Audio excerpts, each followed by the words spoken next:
I want to thank Virbela for sponsoring This Week in XR. Good morning, everybody. It's Friday, January 21st. I'm Charlie Fink with Ted Schilowitz. It's This Week in XR. Special guest this week is our friend, Alex Heath, senior reporter for The Verge. Good morning, Alex, and thanks for joining us. Thanks for having me. I was just telling Ted in the green room shortly before we got started that if we keep having this much tech news every week, I'm going to have a hard time doing my roundup.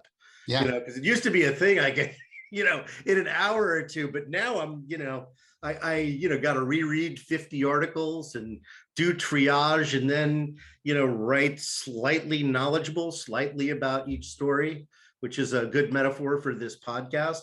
But it's an overwhelming amount of news every week. It feels like January has gone by pretty quickly, wouldn't you say, Charlie? Like we're already kind of at the third week of January and a lot has happened already in 2022. So there's a lot of stuff going on. And I think, Charlie, both you and I are fans of The Verge. It's one of our go-to spots to get news and learn about the latest things that are happening. And, that's kind of our version of the drops is places like The Verge is like, oh, what's dropping now? So that's, for all of our listeners, it's a good place to track stuff. The Verge is the very best, nice of you. And the acquisition made them even better. So needless to say, when The Verge pulled out of CES, you knew it was over. You knew that was pretty much that it was going virtual. Yeah, we had made that decision actually, I think at least a week before we announced it. And they were trying to decide when we were going to announce it. And we had advertising partners and, a bunch of people that we had to let know first. Yeah. And that was a big moment because The Verge usually rolls pretty deep at CES, but we had to say no. And I think we made the right decision in hindsight. Yeah, I mean, I was just telling Ted, you got it. Timu Toku was going to join us, the co-founder of Wolf 3D, which does Ready Player Me, was going to join us. He's in Europe. He got it. Yep. Took me out for a week in December. So yeah, it's I got it. Yeah, it's moving. It's wild. It's only January. It's only January. God knows what's next. And meanwhile, it seems like the world is going faster now instead of slower because of COVID. It's very strange. Yeah, I agree. Yeah. That's my feeling too. Yeah. Okay, big news this week. Microsoft buys Activision. In process of, right? World when you say it. The deal ain't done yet, in process. Right? Well, yes, that there may be some regulators who will have something to say about this. Absolutely. It certainly is going to be a test of Microsoft's political power. And a test of the industry sector on, are we in a place where this is going to allow these sort of mega mergers and these pieces and parts to glue together? I think the last 4 or 5 years have shown that there's been more of a propensity to allow these mega mergers to happen, but we'll see if there's a change in the wind now with this administration. We'll see. I don't know, Alex, what's your take on it? I think Microsoft thinks it's probably a very good chance that will happen. I think there's like a $3 billion breakup fee, which it's not chump change even for Microsoft. I don't know. I saw there was a congressman, I think, who gave some statement, I think, to the Washington Post saying, Microsoft has assured me that they're in something to the effect of like, Microsoft promises they won't do anything bad, which is like, and I believe them, which is like, imagine, any other big tech company getting that kind of leeway from the government. And I mean, I'm sure the FTC and a bunch of governments are still going to be looking at this deal. They don't expect it to close until 2023. Yeah, so it'll be at least yeah. But it's kind of remarkable. Do you have a perspective on it? Do you think it's a good idea? Yeah, for their gaming business, absolutely. I think what's more interesting though is that this was like maybe their fourth target that we know of, because we know they looked at TikTok and that whole Trump fiasco, right? Discord they really wanted to buy, and then there was that report they looked at Pinterest as well. So they've been on the hunt. They've had a hole in their pocket for a while, and I think gaming they may have realized was the one thing that they could actually buy, because these companies didn't want to sell, or it kind of fell apart with Trump and TikTok. But they would have probably paid less for Discord and gotten more future growth out of it, in terms of just like these scaled networks can really get exponential over time, whereas like this gaming business is fairly, I mean, the strategy is Game Pass, right? It's to Mhm. make Game Pass better. So I don't know. It's still a lot of money. I mean, to do it all in cash too. It's just Yeah, that part really caught my eye. yeah. I mean, isn't it's like the largest deal, $75 cash billion, deal? something. Yeah, yeah. Yeah, the largest cash deal in tech in the U.S. as far as I've heard. So It's yeah, it's the sort of thing that only a Microsoft or an Apple could do, yeah. and they've been hoarding that money up for decades. Right. Apple has enough money. I mean, I don't know. I used to cover Apple more closely, and we would always joke that they're just like saving money to take themselves private one day, because like they just have so much money and they don't do anything with it. And I mean, are they just like wanting to ride out?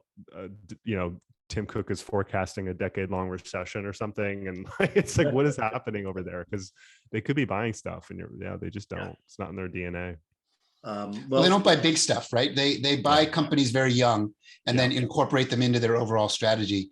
It is interesting, as you know, I presume the two of you also are stockholders in Apple like myself, and it is interesting to watch it and see its spectacular growth, and that strategy of holding these war chest of cash actually works in their favor to stabilize and continue to grow their stock price. You know, it actually makes people feel confident, interestingly enough, that they don't actually acquire at huge sums other firms. That's interesting. So we got some Apple news this week through Bloomberg's Mark Gurman, talking about, first of all, the delay of the headset that we said would be delayed because it wasn't announced. There was no actual pressure on them to do so or not to do so. But I guess it's news that we were right. I love this. I love when, so I mean, I do this too, right? So like, you know, we're getting into this story later about, you know, people are ragging on me saying Google's playing catch up in AR headsets, even though they haven't announced this thing yet. And so the common refrain I hear is like, well, they haven't announced it, therefore it can't be delayed. John Gruber loves to say this about Apple stuff. That's just not true, because if you actually do reporting, which is like what I do into these companies, they give themselves targets all the time, and they actually do miss their own targets. And it's delayed. It's maybe not delayed publicly, but it's certainly delayed internally. And these internal delays actually can lead to executive departures. They can lead to whole teams being shifted around. They matter. And it just because they haven't announced it doesn't mean it's not delayed, or it's, you know, that's I guess because I'm on the other side of like getting the news, like I sympathize with Gurman here, because you know, people like him and me, we know things about these internal estimates that like normal people don't. So when we say something is delayed, we're not making it up, right? Yeah.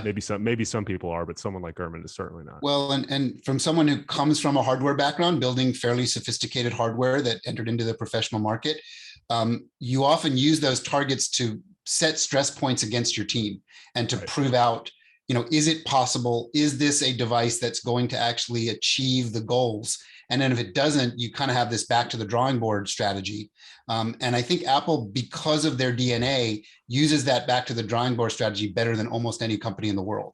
They are more than willing to hold back rather than release something that doesn't feel like it's firing on all cylinders, even as a first gen product.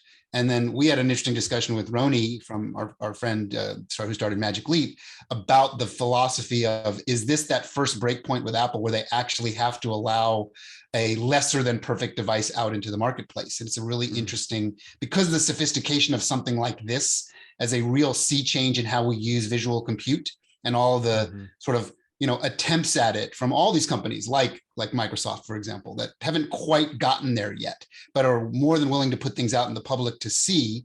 Apple tends to not want to do that, right? So they'll get to a point of, okay, is it ready to release? And then they go, nope, not quite there yet, back to the drawing board, which is an interesting strategy. So we started to talk about it, Alex. Let's go after it.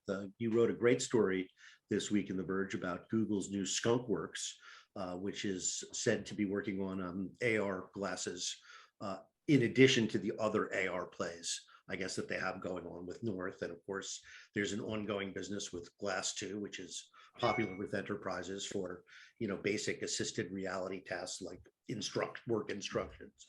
and Mhm. documentation and so forth. So it doesn't surprise me that they're working on a headset, but I think it is big news that they're sort of building a skunk works in San Francisco. Tell us about the details of the story, and I'd like to ask you a few more questions about it. Yeah, so people who listen to this show know that glass still technically exists. You just said it. It's this enterprise product. I don't think there's a ton of people working on glass for enterprise at Google. I wouldn't characterize it as a major bet. But I have heard, and what I reported on is they are ramping up investment and investing significantly in a newer bet that is I mean, I guess you could say there's the vernacular for these devices hasn't been really codified. So a mixed reality headset, pass through video. Basically what we're going to see from Meta with Project Cambria at some point this year. It's and pass also, through, not see through. It's a camera. Correct. So this is correct. So this is not North. This is not glass like that lets a lot of light in around you. This is like a ski goggle that has cameras on it, and it's showing you a feed of the real world, and it's throwing graphics in there, and that's a way to cheat, A to live get mix kind of reality, so to speak. yeah, Right. it's a way to cheat to get better AR. And by the way, this is how Apple's headset is going to work. I've done some reporting on Apple's headset as well. Gurman's done far more, but like I've seen internal renders of it, and I did a story at my last employer, The Information, where I kind of published a lot of the specs of the device, and it's very similar. So I think Google's realized they need something in this category, because over the next couple of years, you're going to have Meta, you're going to have Apple, of course, and then you're going to have companies like Vario on the side that are doing this kind of tech, and I think it's going to be compelling for people, both consumer and enterprise. I also think it's important to note that when we're talking about these cameras, a lot of people are familiar with what the Quest does when you sort of go past the boundary point and you see this sort of low fidelity black and white image. This is a whole different ballgame. They're using very, very high fidelity, full color, full fidelity cameras to create something that actually looks real to your eyes, using cameras as opposed to pass through. So so you have to kind of synthesize that and understand how this device is going to work differently than what a Quest does today. And it's not meant to be worn all day outside walking around the street. I mean, it is the prototypes they're using, and this is very early. The direction of this could change. They're only prototyping in the Bay Area, but it's untethered.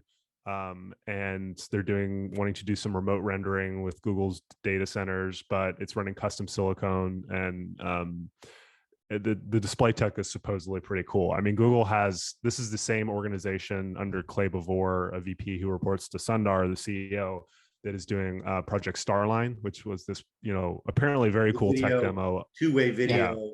3D video technology. I believe it uses light field technology. Google's very into light field. This former CTO of Lytro, the light field camera startup, is working on this headset. And it's, they share a lot of resources with that team. Paul Greco, actually, I reported in this story, the former CTO of Magic Leap, is working on Starline now. He went to Google. And so this is really a look at Clay Bavor's org and Iris, which is the code name of this headset that hasn't been reported on before, that has hundreds, and they're planning to hire many hundreds more. Mark Lewowski, who is doing the operating system for Meta's headset work and glasses work, just went over to work on this at Google, and they have a lot of pretty senior people on it. But it's still a question of whether they're going to invest at the same level that Meta and Apple, frankly, even are. That still remains to be seen. But they definitely feel like they need to have something in this space, and so they're kicking this up. And I would love both of your perspectives on this, because I think that Project Starline approach is really interesting when you study it against the ubiquity of video chat now, and how essentially every compute device has a camera, and everybody is using video chat effectively in replacement of phone calls now, right? We, as working professionals in tech in various industries and various sectors, as well as kind of every other industry, have migrated to video chat, right? As opposed to mostly audio chat. And the idea of evolving it from a two-dimensional pixel flat plane screen to something that creates this, let's use this broad term, holographic style image, right? The idea that a company like Google, with that level of wherewithal and resources, can pursue it as a tiny little vertical and then see if it grows into something that will replace the screens that we use now. I see like to me, that's a big of a change from kind of migrating from the CRT world from a generation ago to the TFT world that we use now, and what allows from that. So I'd just be curious your perspective, both your perspectives on it, if you think that's going to be as meaningful. Like, is it a really worthwhile pursuit for Google? Because you think you get my perspective. I think it's super worthwhile. Let me just say briefly, because I'm really interested in Alex's perspective, but I think telepresence is the holy grail here. Yeah. Right. To be, virtually present with another person in a shared space, but not a cartoony space. Right. That looks like it's in the video game, a space like my office here right now, where we could be seated around a desk together. So that's the end point that everybody is trying to get to. And Mm-hmm. there are a lot of routes there. It's not technically possible to do it with the naked eye, or is it? So I think that this is something that's going to evolve, but I think in a way, I've always seen it as kind of, this is a marker of where we are in the development of this technology. So I just saw something from Cisco, which was amazing, but everybody had to be wearing a HoloLens. So they've figured out actually how to do the thing that Microsoft made a fake video about in 2016 that made everybody go, oh my God, but wasn't even technically possible. It was just, as cooked up as a whale going through the floor of a basketball court. Yeah. But Cisco has been working on it for the past 7 years. And, man, Cisco is good. I mean, it works, but everybody has to have a HoloLens. Right. Right. But I think that when you're talking about the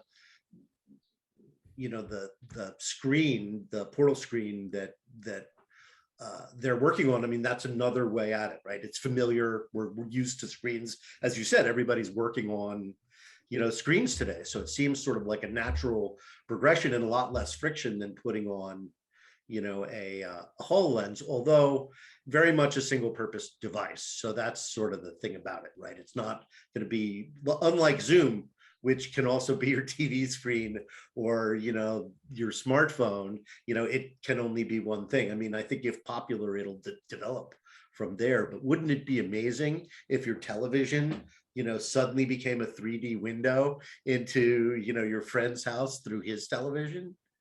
I mean, just thinking out loud, doing some crazy sci-fi riff on that. It's very sci-fi.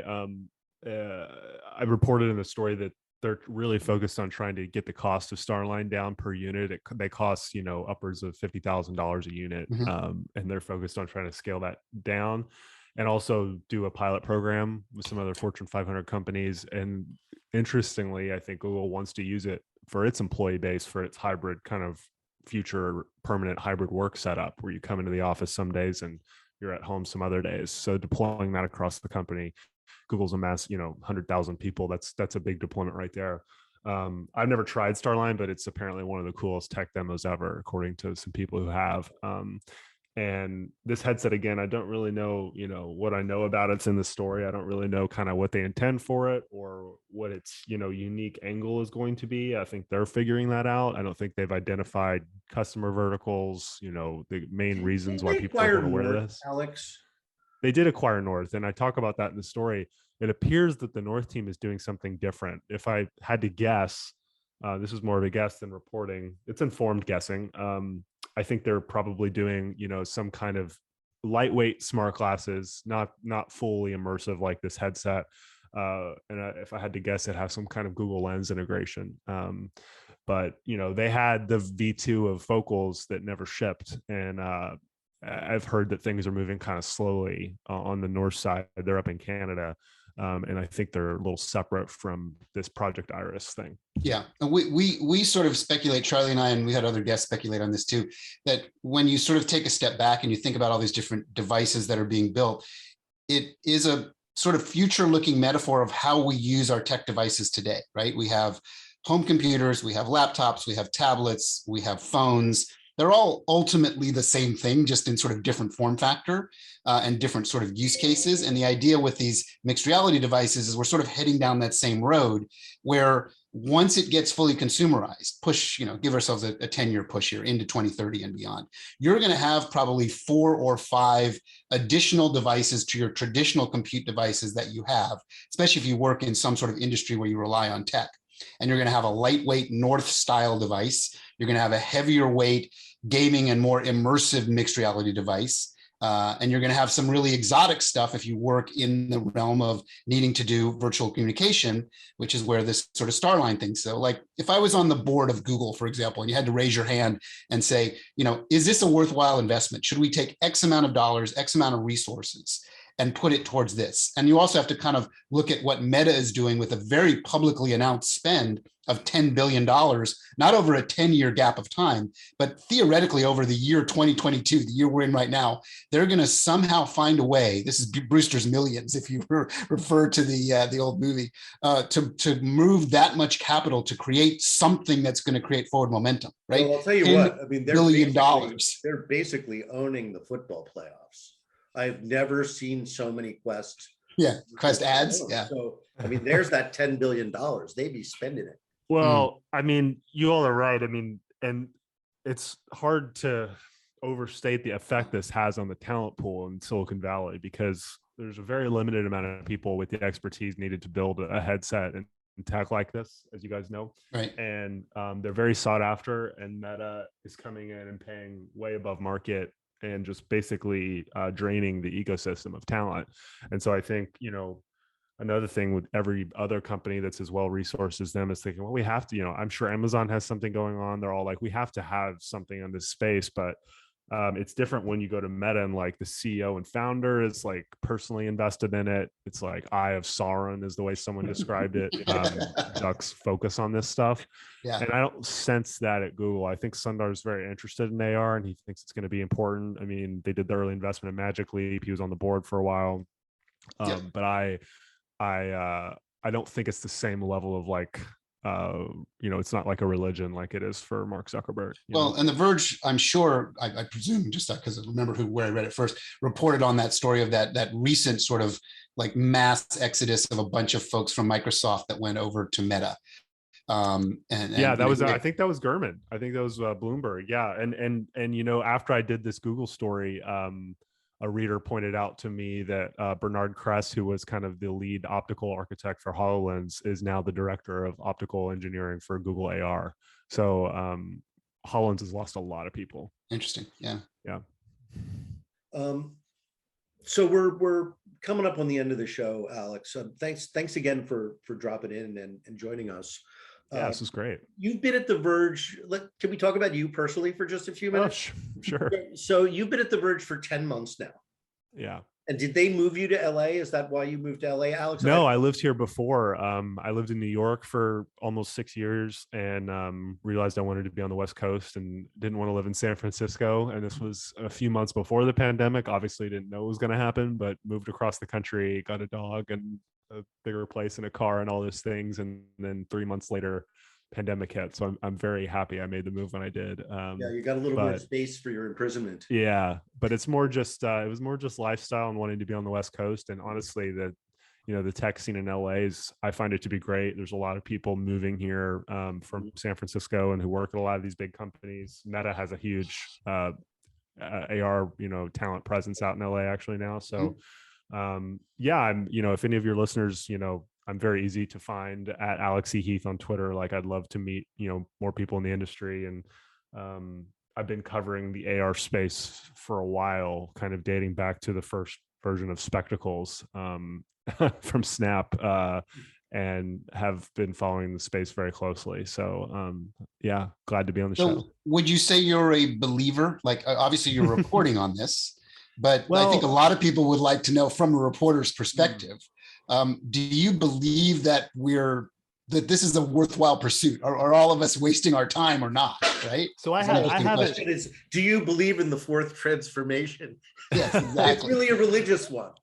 I haven't had my aha moment where I go, oh, this is definitely like original iPhone moment yet. I think that will happen for a lot of people when a lot of these high res headsets start coming out from Apple and Meta. So I'm excited for that. Yeah, I do. And, it's also just, I started reporting on it because I realized that a lot of the smartest, most visionary minds in tech were obsessed with this idea, from like Evan Spiegel, who, I consider to be like very creative and forward thinking, to Mark, to Tim Cook, to Sundar. It's like one of the few things in tech as a trend that like all the CEOs agree on is a big deal. almost like universally. And then when I heard, back before even Facebook Reality Labs, I don't know if you guys remember, it was Building 8. And like, I remember when Facebook was doing Building 8 and like, Yep. oh my, they're going to get into hardware. And then, Google, and then Google buys North. And, it's just, I just find it to be a very interesting, early, exciting space. And so I feel like it deserves, coverage and scoops and stuff. And I would say I'm a believer, but I'm cautious. I haven't, like I said, I haven't had the You haven't had aha your aha. moment. Yeah. Charlie, have you? I've definitely had. I can definitely define 2 aha moments. Have you had an aha moment, Charlie? Do you? I had an aha moment in 1992, and I've been posting on that one ever since. So what? Like, I wonder if it's the same one. It's the endless migration of atoms into bits. Mm. As our lives become more and more mediated by screens. And those screens are getting closer and closer to our faces. And we are not just talking about the biggest business and technology story of our time. We are talking about nothing less than the future of mankind. Yeah. And we are on a very dramatic and steep curve right now where mankind has never been before. And it's not clear that people are able to handle it. So this is a very, very, very big story from both a technology perspective, but also from a social and of course a business and political perspective. And that's why I love teaching about this topic, because I think it touches every area of our lives, including the relationship of parents and children. And my 2 aha moments are much more granular, much more like locked in. Like in the 90s, I had an aha moment at Disney's attempt at location-based micro theme parks called Disney Quest, where they did the Aladdin Magic Carpet Ride in VR and built custom virtual reality headsets powered by SGI Onyxes. I know you know all about it. And that was my first aha moment of, oh my God, this is going to be something. By the way, let's just, if we're going to go full Disney Quest, they were so heavy they had to be cantilevered. Yeah, they were basically a bowling ball that had to be balanced on your head. Right, they were like a fake space rig just to get the thing proximately over your head in front of your eye. And they could only put 5 people in at a time, so there was no scale to it. But you literally rode the Aladdin magic carpet. And I was like, there is something here. And I was obviously a much younger version of myself. And more recently, just a couple of years ago, my next real super aha moment, it's interesting it took that long of a gap, was when I saw, and when I was in Florida and early stuff, doing stuff with Magic Leap, and saw the early builds of the Dr. G game that the folks at Weta Workshop were doing. And I was like, wow. This is going to be something. Now, little did I know how long it would take for it to be something, and it is still not something, right? But it's so I don't know, Alex, have you ever experienced? I have no doubt Dr. G shall ride again. Yes. I haven't. No. So that you should try that. Get a Magic Leap 1, which I'm sure you have floating around. You know what, Alex? I have a Magic Leap 1, so that when we finally meet for our lunch at Tam O'Shanter, I shall bring it with me. And then we should gather again, and I will ask you, did you see what Charlie and I saw? Because you still have to have, you have to use your imagination to know where this is really going. But it was for sure a watershed moment for me and a lot of other people. And there are a few others that are along the way, but those were the 2 big ones for me. Cool. So, Alex, thanks for joining us this morning, and thanks everybody for listening to us again this week. And have a good one. We'll see you next Friday. See you next Friday.